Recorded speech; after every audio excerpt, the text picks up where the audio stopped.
అరే విధుశేఖర భారతి లఫంగాదిత్యల్లారా! పరమాత్మ ఉన్న చోటుకు దెయ్యాలు ఎలా అడుగు పెడతాయిరా? సాయిబాబా ఉన్న చోటుకు జగద్గురువులెవరు అడుగు పెట్టరన్నావు కదరా లఫంగాదిత్య!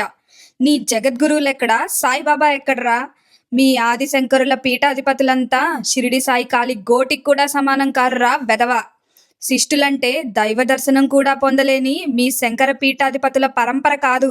శిష్టులంటే రమణ మహర్షి, రామకృష్ణ పరమహంస, మెహర్ బాబా వీళ్ళురా శిష్టులంటే. ఇటువంటి ఎందరో అవధూతలు యోగులు స్తుతించిన అవధూత వరేణ్యుడురా సాయిబాబా.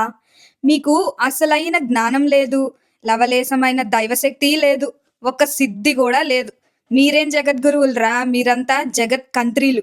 షిరిడి సాయినాథుడే అసలు సిసలైన జగద్గురువు. మీ జగద్గురువులంతా దెయ్యాలు కాబట్టే బాబా ఉన్న చోటికి వెళ్ళటానికి భయపడతారు. ఇదేరా అసలు కారణం మూర్ఖుడా! సాయిబాబాను విమర్శించే యోగ్యత నీకు ఉందారా బచ్చా బ్రహ్మచారి? శృంగేరికొచ్చి నీ బట్టలుడదీసి చితక్కొడతారురా సాయి భక్తులు. నోరు భద్రం పెట్టుకో, చండాలపు వెధవ!